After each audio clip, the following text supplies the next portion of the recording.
Okay, so obviously I have a reputation with my boss of speaking more than I should and not finishing up on time. So he was nice enough to let everybody get lunch instead of being held hostage while I dragged on and talked and talked. So glad to see everybody back and have the opportunity to talk here about what we're doing in the cyberspace.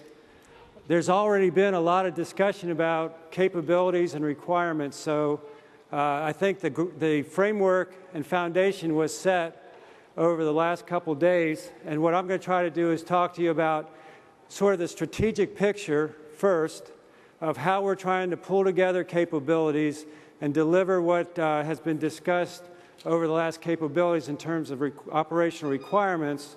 And then, as Ms. Miller had mentioned, the focus, I guess, from feedback last year was everybody wants to see the tactical opportunities that are coming in our area. So I'm going to talk a little bit about the strategic direction and then get into the tactical piece that everybody apparently is interested in. And then close out with some areas where essentially we're still scratching our head. And I know this wasn't part of the template, but I wanted to lay out a few areas that we're trying to develop our concepts and strategies and put those ideas in front of you so that you can help us as we frame our plans for the future in that short list of areas that I'll wrap up with. And then have time for questions at the end. So first off, I think last time I ended up with a counseling statement to industry asking you to take on some challenges and work some issues. And I'd like to start out sort of on the opposite side this time and thank everybody in here. As you walk through the floor, and especially if you're me with a PEO-MA badge on your shirt, as you interact with people, it is clear that industry has the intellectual capital invested in the cyber problems that we're facing, and you're working as hard as you can to deliver solutions.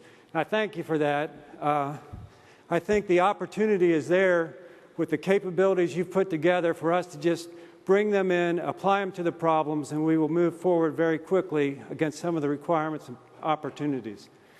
So just as context, the way we work in the DISA Mission Assurance PEO is we have Cyber Command and STRATCOM as our operational sponsor. So they lay out the operational requirements.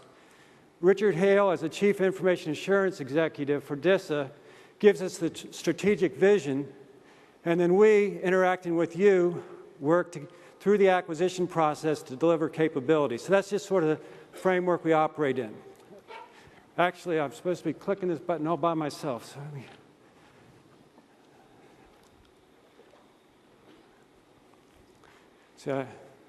Okay, so this is that context I wanted to talk about. General Pollack covered a lot of this when he was speaking, so I won't go through it again in detail, but highlight a couple points. The first one is this operational focus.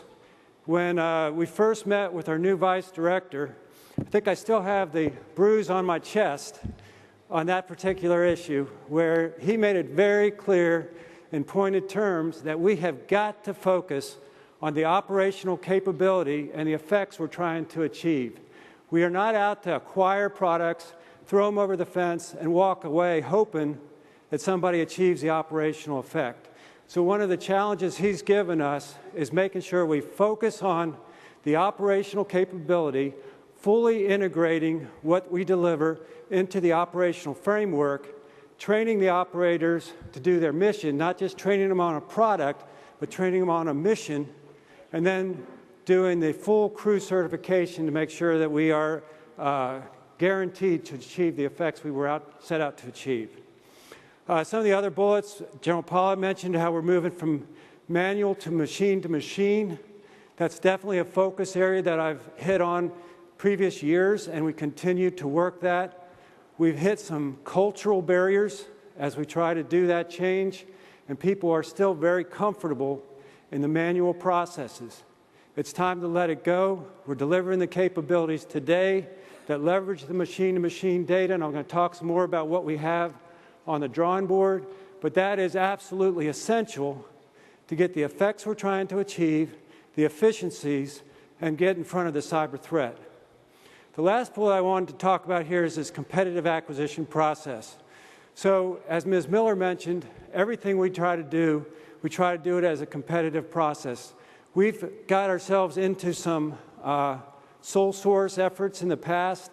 We're letting go of that whenever we possibly can. I'm going to talk to that as I go through the specifics about how we're trying to move more into a competitive approach as we go forward. So, the overall approach, mentioned it a few times already in previous briefings about the idea of defensible boundaries, putting at the enterprise level the capabilities that we can that make sense to do at that level with that operational feed for the attack detection, diagnosis, and response, that cyber situational awareness that feeds into the COP, gives us the status of our friendly forces, our own internal infrastructure, the status of the threat, and the ability to trigger countermeasures in response to threat activity. And then the last one, I don't think I had this on previous slides, but it's this emphasis on safely sharing and addressing the insider threat. Obviously, with WikiLeaks in our recent past, it's put additional emphasis on that particular area, and you'll see where we have some initiatives heading in that direction.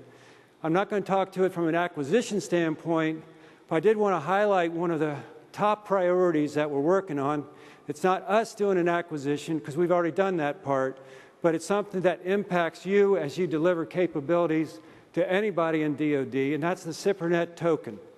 We have now gone forward in full production, or limited production of the SIPRNet token. So as you build systems to operate on the SIPRNet, please plan now, engineer now, test now, so that your systems, as they drop into the DoD SIPRNet, are already engineered and designed to take advantage of that critical capability. The last banner down at the bottom, I think, highlights a point that several other briefers have mentioned, is that as we have the budget pressure going down, there's an opportunity to look for more enterprise-level approaches.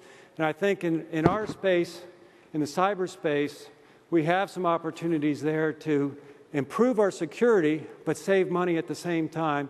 And I'll highlight that as I go through.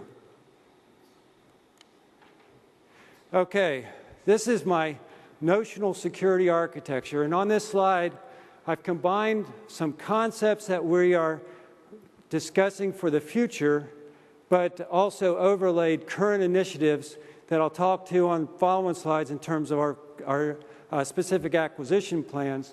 But I wanted to have this up front to give you all a picture that shows how it all comes together. How at the boundary of the DoD NIPRNet connecting to the internet, we're going to put in as much of the defensive capability as we can to stop those threats at the boundary level. We've already put certain capabilities out there. We have others on the way, and we want to work with industry to continue to improve that defensive boundary between the DoD networks and the internet. What we intend to do as an efficiency is say, if we can do it there, then you don't need to do it below us.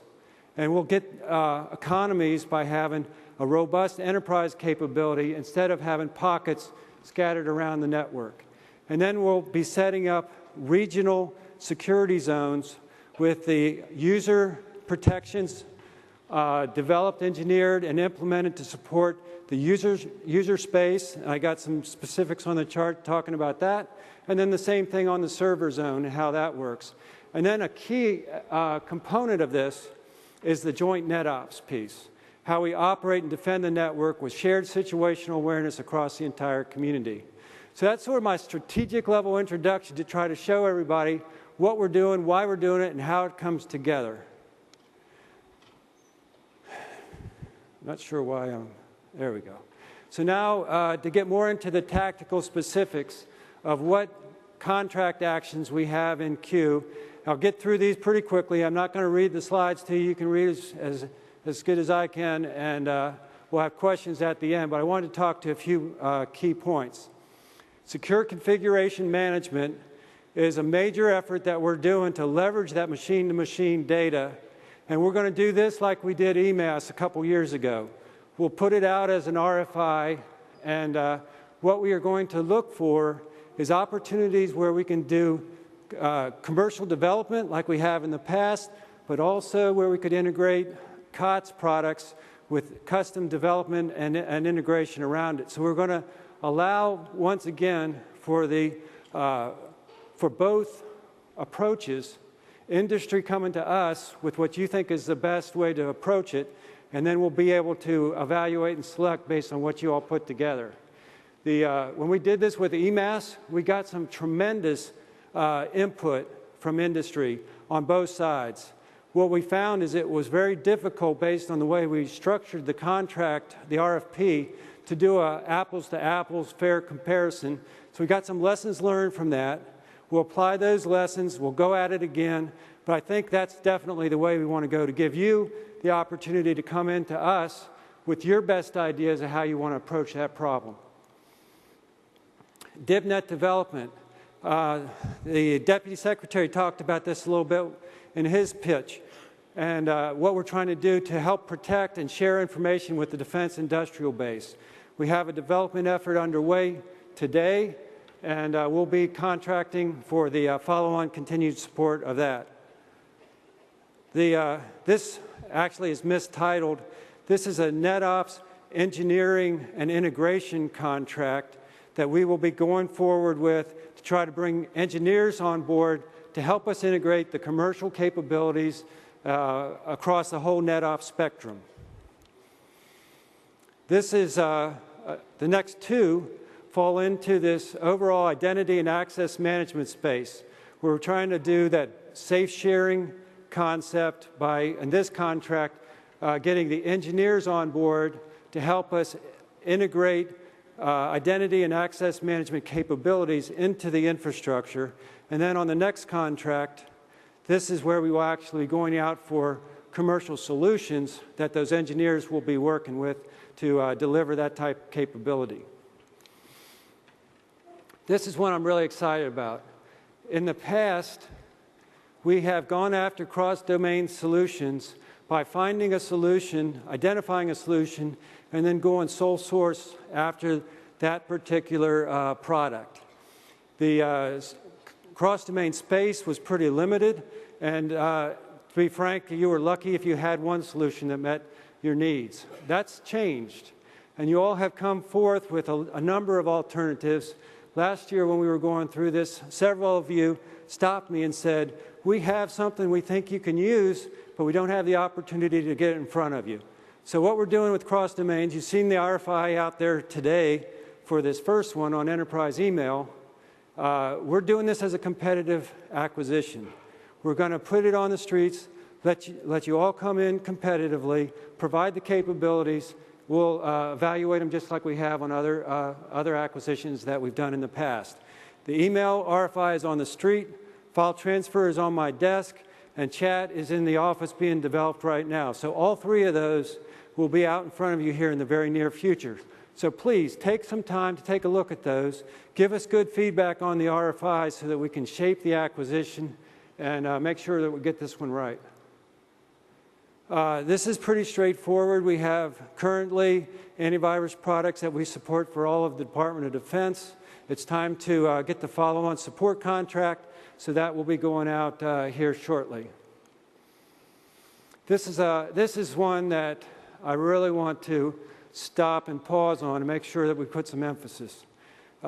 Several times we made the point that we need to get out of proprietary solutions, out of proprietary architectures, to give the department the agility to bring on capabilities that address the next threat and take advantage of the best solutions available in the marketplace.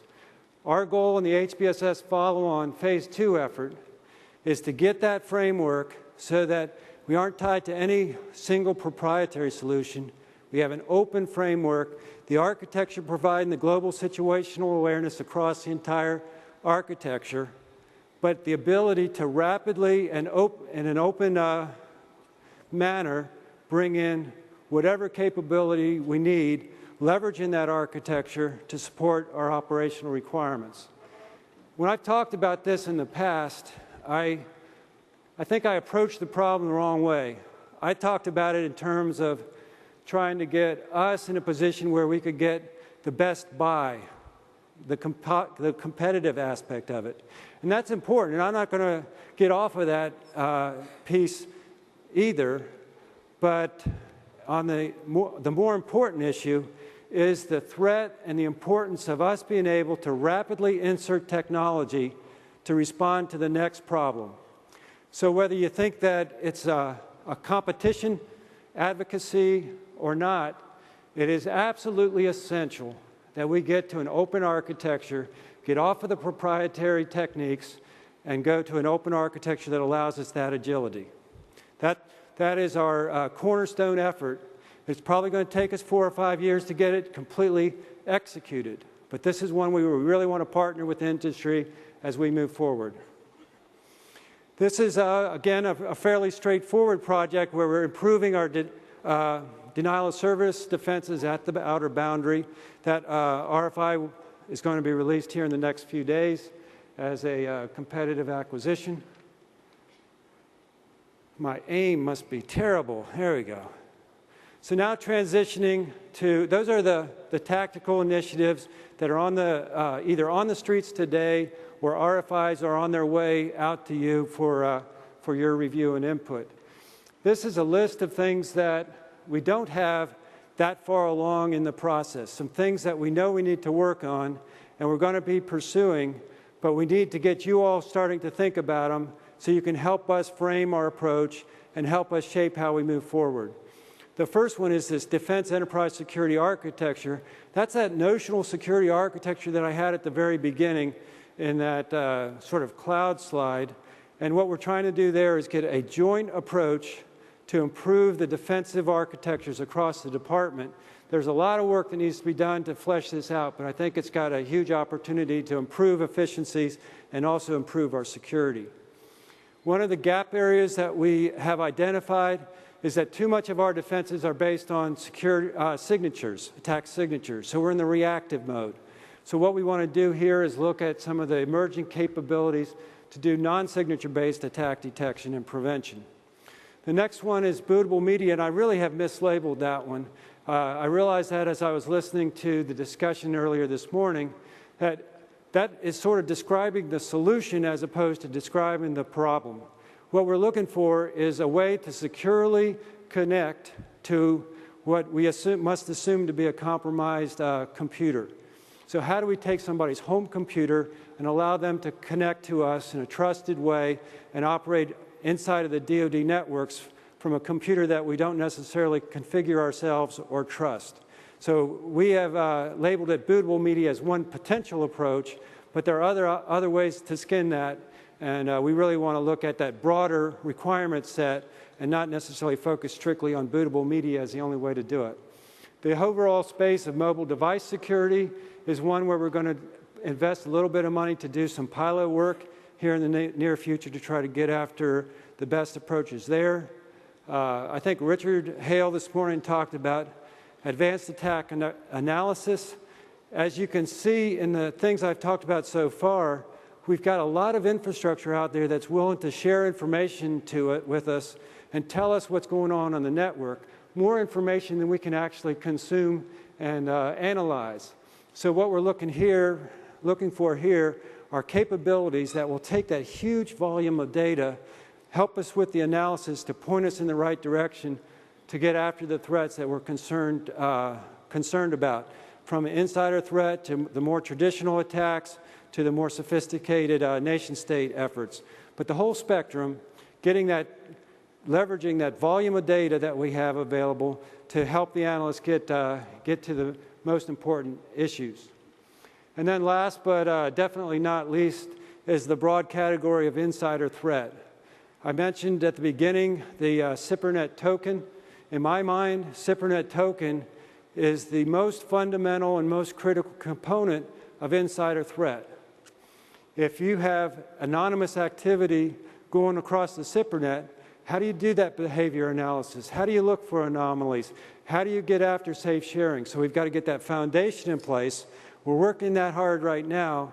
And then what I'm talking about here is how do we build on that and take advantage of the capabilities that strong identity and the identity and access control capabilities provide, and then use those to get in front of the insider threat. So I think I hit my time button pretty good here, so we have plenty of time left for questions. But that sort of gives you the framework, the strategic view, the tactical initiatives, plus the piece that we're still trying to frame and shape and get our arms around the best approach. So now, at this point, I'd like to open it up for questions. Everybody's shy. Everybody but one is shy. Mark, Jerry Robbins, Northrop Grumman. One of the questions that I would ask that the PEOs provide to us as industry as whole is some kind of an outlook on your budget for 2012-2013. It's hard to break down the DISA budget because you get so much with the working capital fund. Yeah. We can find the appropriated dollars, but getting down into the weeds where you're getting money from your users is really difficult. So I'd ask that of all of you when you come up to speak. Yeah, and I won't speak for everybody else, but I don't think I don't have an intention of laying out the budget and telling everybody how much we have in each program, because we are working that all the time to align our resources against our priorities and against your capabilities. So to tell you today how my budget is carved up is probably just going to confuse you, because that's not necessarily how I'm going to execute it. And I sure don't want you to be planning to budget. I want to be planning to capabilities and operational requirements. Okay? So I understand that was a request, but sorry. Okay? Any other questions? And Ms. Miller, correct, jump in if I got that wrong. Okay. Mark Snellings from Terralogics. You mentioned various cross-domain solutions, in particular email, chat, and FTP. I was wondering about video cross-domain solutions and whether there's any work in that area. Yeah, absolutely. As General Pollitt mentioned, we have a video cross-domain capability in place today supporting operations in Afghanistan, and we'll be continuing to build out and provide those capabilities in the future. I don't have a specific contract action lined up. That was on, that list that you saw was the tactical list of what we're doing today, we have budget for, what we have requirements for. We will be pursuing more services in the future, and video will definitely be part of that. Any other questions? Yes, sir. Mr. Orndorff, Al Mink, SRA International. The center of everything you talked about was, you called it HBSS, but it's really your framework. It'll also have your C2 and situational awareness in it. The challenge is, or the question is, are you looking for the framework and the glue that pulls the pieces together, or are you looking for that plus the pieces that fit in it as you work your procurement? And regardless of which it is, given that there's limited competition in this market and some of the tool interfaces are proprietary, how do you anticipate that we might work the close coupling that's necessary for such a framework, given the actual vendor environment? This is a question from an integrator. I guess the last thing that goes with that is, if you look at DCO, DCS, that originally was kind of a managed service pay by the cup, almost cloud-like, and DISA's re-looked at it and said, now we got to kind of open it up at some point in the future. We'll figure it out, but we want it, kind of the same thing, an interoperable framework where we can plug and play modules, but that's proven to be pretty difficult as well. Are you going to face those same challenges as you look at this? It was called HBSS, but your larger overall Uberall framework. Okay, well, let me hit the first question first. That really is the question I'm trying to ask you in industry, is how do we build a framework that's going to allow us the agility that I've asked for and that the senior leadership before me has asked for. So I honestly don't have that answer, but from talking to my industry partners, I think this is the third year in a row that I've pushed this question out The first year didn't get a lot of response. The second year we did an RFI, formal RFI process, and the response was, we're not ready. But I think in the feedback I've gotten lately that you are listening and you're on it. And as we move forward in this next year, 18 months, you're going to be able to help us provide that framework with the openness that we need to achieve the goals that I laid out. Because I really feel like I'm doing what I have heard you ask us to do in government. Lay out the requirement, the operational effects, the intent, and you help us, you come back to us with the solutions. I'm not going to tell you how to solve it. I'm going to tell you what I need solved and then ask you to come up with a solution. But again, it is that framework that allows us the agility to plug in capabilities. From an acquisition strategy, we'll probably ask for that framework to be delivered with a certain initial set, but with the ability for us to pull out something if it's not the best and it's not measuring up to the threat and we need to plug in something else. Hopefully I addressed the question there. Mark, one last question. Lillian Elam from CSC. My question is concerning the DDoS opportunity that you spoke about earlier. You said an RFI was about to come out, but you indicated a fourth quarter FY12, and I wanted to understand what that date was. Which one? Which contract was that? I'm sorry. That was on the DDoS capability. Yeah. So the fourth quarter date was the target date for the award. The RFI should be out. Where's Sherry? It might actually be on my desk ready to go, but it's very, very close to being released. The RFI is, with a fourth quarter projected award. And how is this capability different from the DDoS capabilities we have present in the environment right now? Okay, so it's the more active side of it to do the response and black holing piece of it as opposed to just the detecting and alerting piece. So it's got to complement what we have today and provide additional features that we lack. Thank you. Okay. All right. Thanks very much. Appreciate it. All right.